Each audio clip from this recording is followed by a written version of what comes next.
Welcome back to Sahara TV. My name is Rudolf Okonkwo. We are continuing our coverage of this special edition of Sahara TV that we call Beyond Showere, the State of Democracy and Crisis in Democracy in Africa.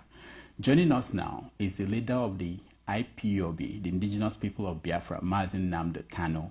You all will know that on the charges, the list of charges leveled against Showere, one of them was that he and Nnamdi Kanu were planning to overthrow the government of Nigeria. So we felt that we should talk to Mazi Nnamdi Kanu to know his take on what's going on. Mazi Nnamdi Kanu, welcome to Sahara TV. Thank you very much. Thank you for having me here. Okay, let me start by finding out from you, how do you feel about the arrest and detention of Showere? It is not entirely unexpected in a disgraceful and rather very shameless society like Nigeria. What happened to Showere shouldn't come to anyone as a surprise.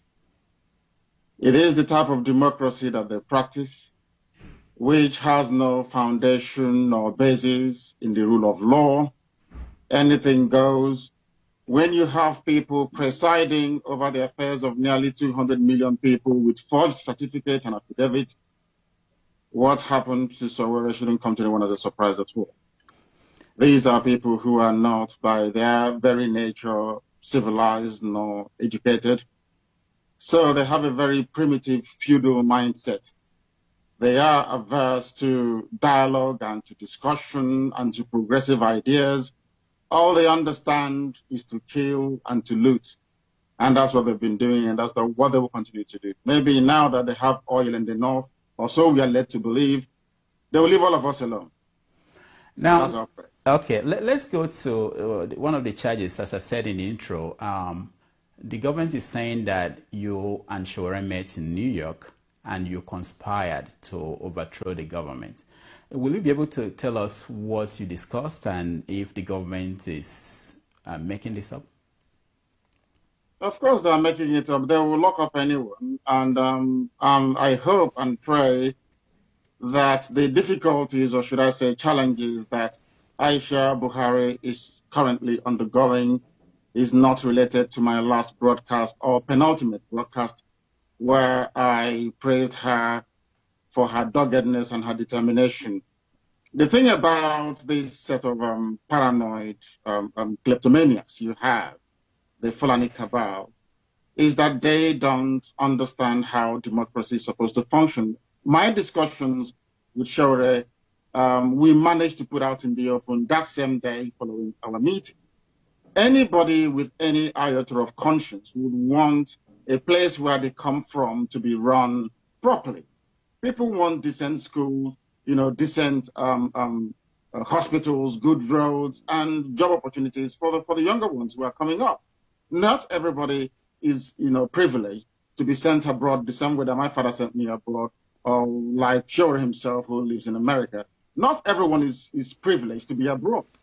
So we must cater and provide for people who are left to deal, or should I say, to confront the very difficulties that Nigeria as a society have imposed on.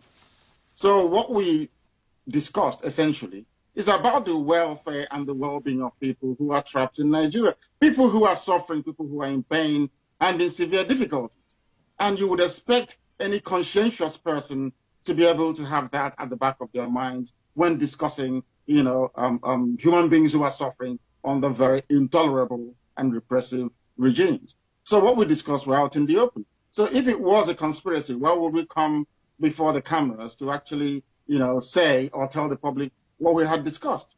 That is the thing about them. It's just simple paranoia. I saw the gentleman who was on your show earlier, that wrote, the author that wrote the book, We Are All Biafrans. You can see the extent of the paranoia, or the paranoia, I should say. He traveled abroad, came back wearing a T-shirt with Biafra written on it, and they all went crazy.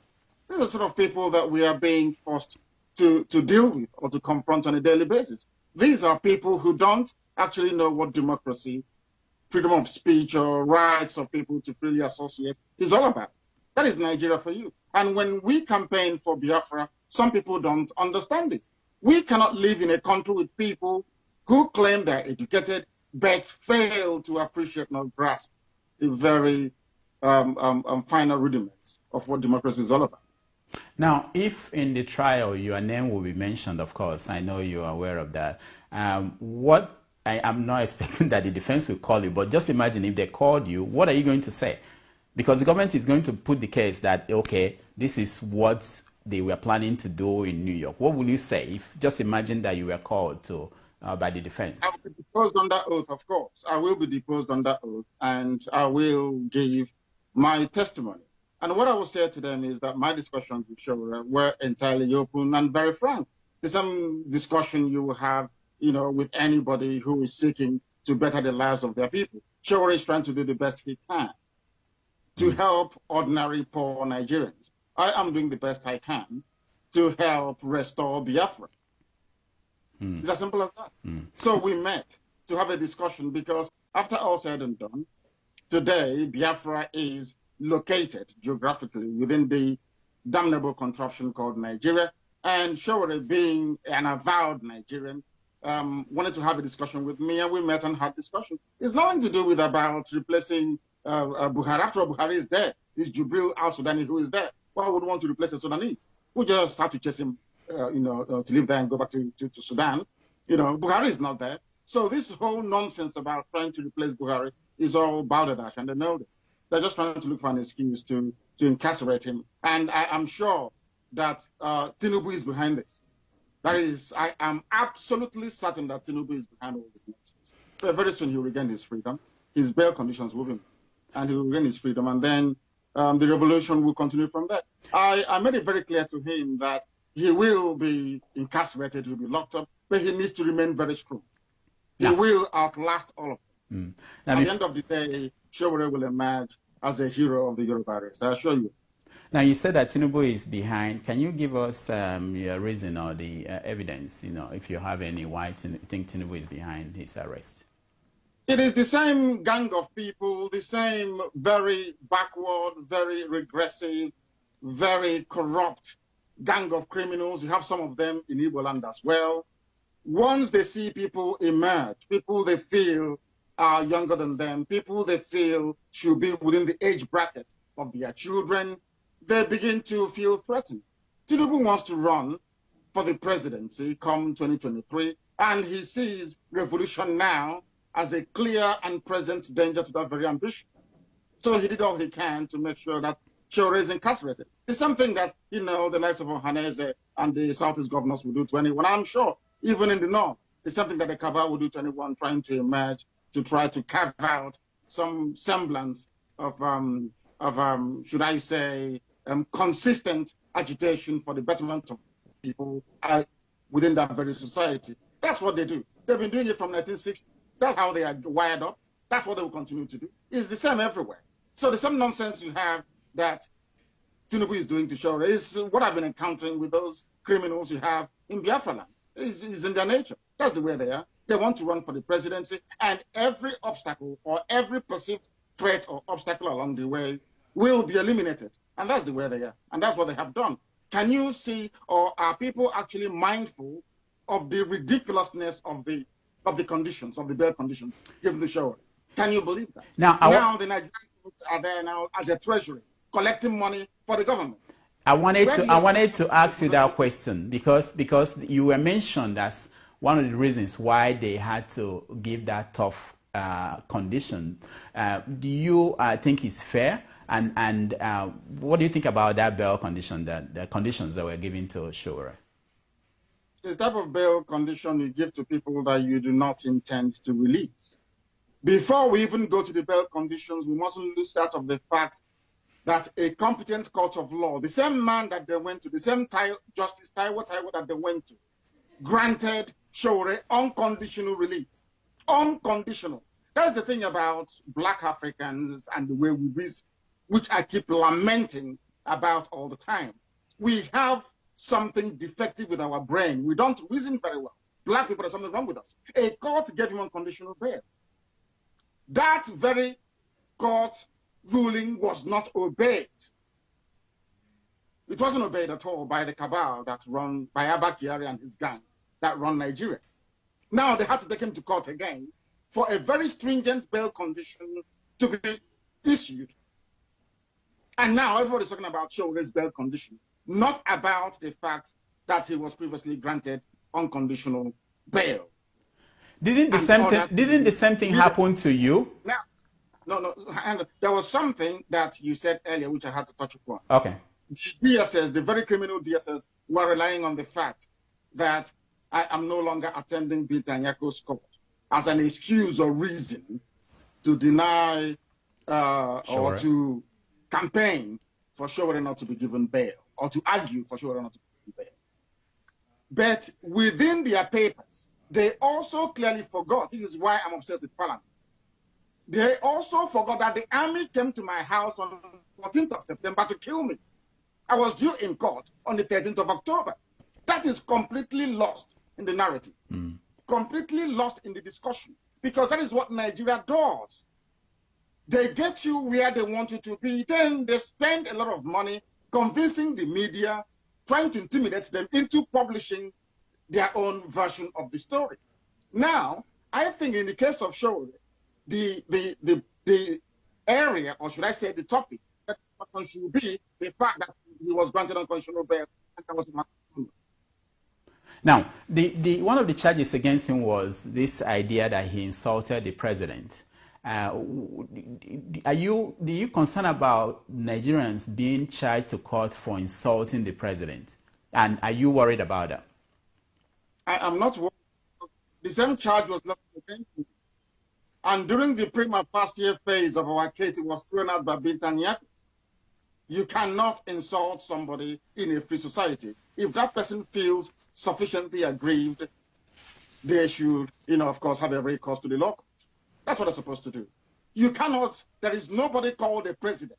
There is no office that is called the office of the president being occupied now by Jubil, of course, in the name of Muhammadu Buhari, that is somehow sovereign.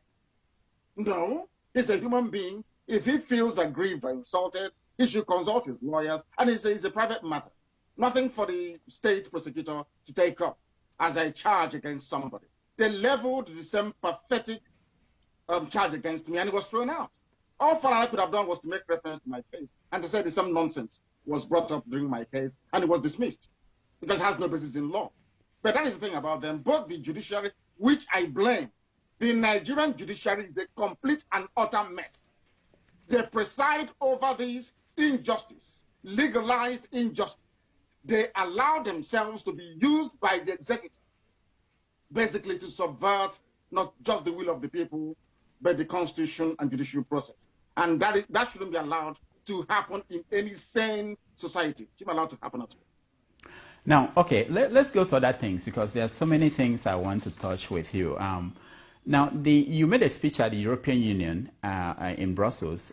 What did you tell them, and how did they receive that speech? And why is it that we don't have a video of you talking to them?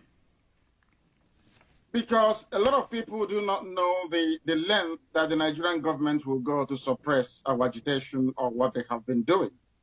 There is a particular country that we are having issues with. Once that is resolved, I will make everything public. People don't understand this. That within the EU itself, the United Nations, the various agencies that you have, and all over the world, the Nigerian government is paying billions upon billions of dollars to consultants and lobbyists to ensure that our voice is not heard. We have a very tiny, small, should I say, insignificant budget compared to what they have, but we are making very massive inroads. But what I can say to people is that at the end of the day, you will see the result of our diplomatic offensive, and the zoo will not survive it. I'll show you. Okay, in Nigeria today, the battle for 2023 is on. There are a lot of people making statements. One of them is Junaid Mohammed, and he said recently that Igbo people should go to hell if they don't want to, because they are denied presidency in 2023. That if they want to secede, they should secede. What is your take on this talk about 2023 and Igbo people and the presidency? It's the same talk we've been hearing about since childhood. about reconstruction, rehabilitation, and heaven knows what the R is all about. It's the same thing about the youths of today are the leaders of tomorrow. The same garbage, the same nonsense that never comes to fruition. Anybody thinking that the Fulani cabal will relinquish power to the South come 2023 is not only deluded, but may have the need to see a psychiatric, doctor, because they're not well mentally. They will never do it. They have nothing, absolutely nothing. They have nothing. They contribute nothing to the economy. Absolute zilch, nothing to the economy. What do they contribute? I keep asking them all the time.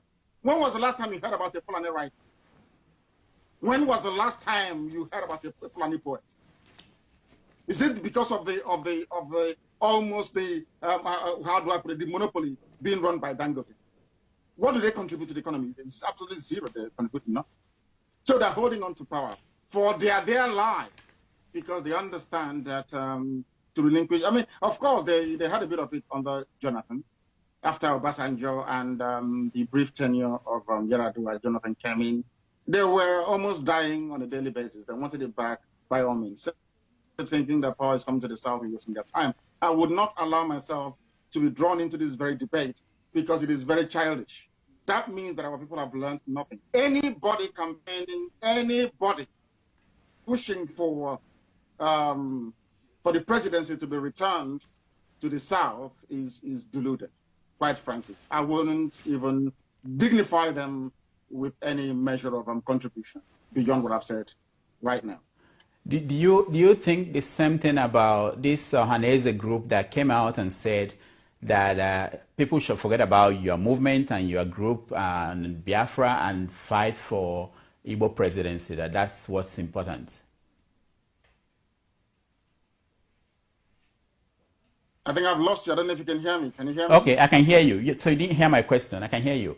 I'm saying... Yes, I heard the question. It's about anybody can afford to raise, a few friends can gather in a palm wine bar somewhere and raise 4,500 to 4,600 and pay the nearest journalist to publish their press statement.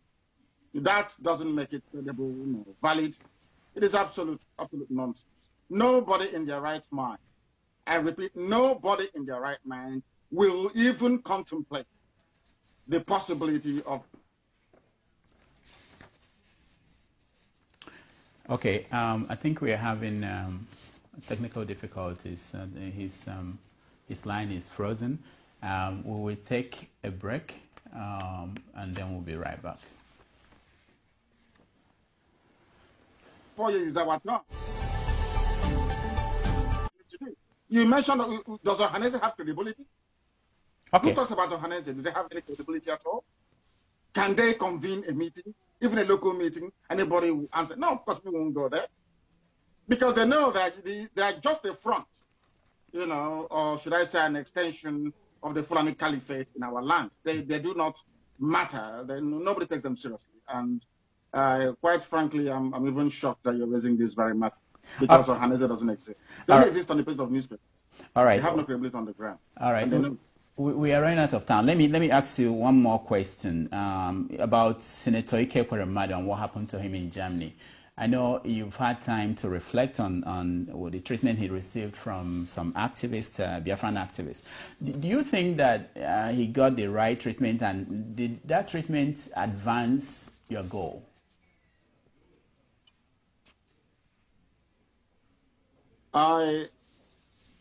It is a family matter. I've said it before, time and time again. It is a family, it's an entirely family matter. It's not for public ventilation.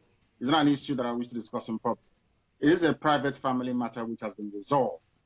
And lessons have been learned from it on their part. And I'm sure going forward, every politician now know that they will be held accountable once they step out of the very backward and primitive Africa that they currently inhabit. Once you come out, into Europe or into America, we'll ask you questions.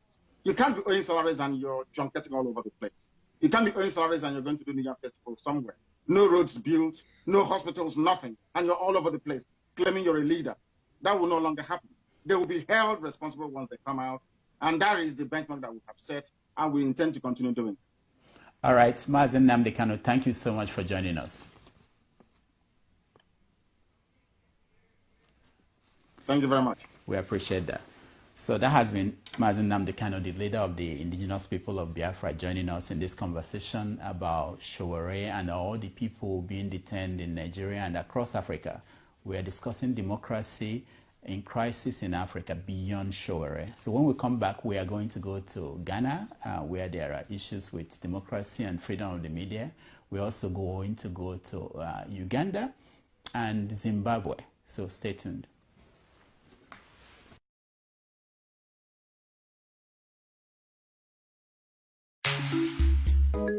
Professor Wale Shoika, Femi Falana San, Coalition for Revolution now, call Idris Abdul Karim, my palm and so big. Free show it now, revolution now. Wadi, free show it, Wadi, free show it, Wadi, free show it, Wadi, free show it, Wadi, free show it, Wadi, free show it.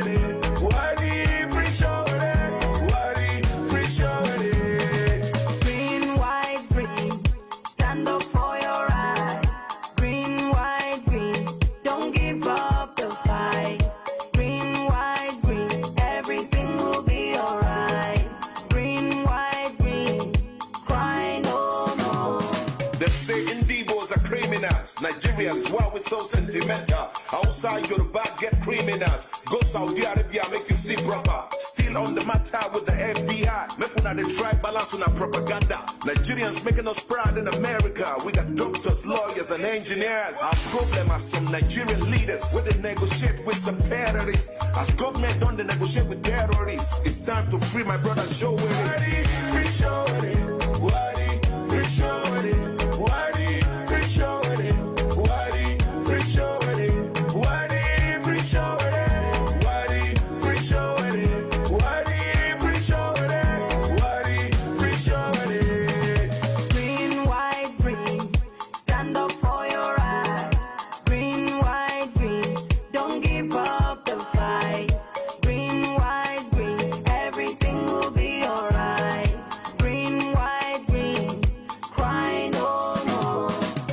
Say no to xenophobia. Nigerians are dying in South Africa. Read your history and learn about the appetite. I wish say we boycott South Africa. And our government, they treat us like criminals. Tell me why South Africans go respect Nigerians. For all those celebrities, when they talk anything, and when they make money for this country. Make una remember the treatment of Ekoremadu. As soon as they always travel, go overseas. As the government don't negotiate with terrorists. It's time to free my brother Showore. Wadi, free Showore. Wadi, free Showore. Wadi, free Showore.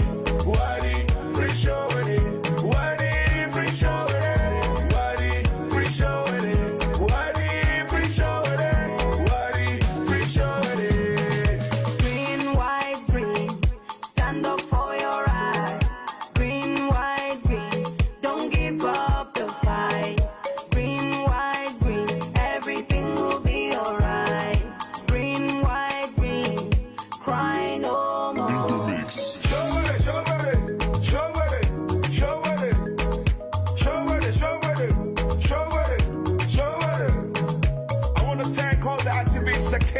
Show love. You're not cowards. You're real people. Baba Dede Mabiaku. Thank you so much. Free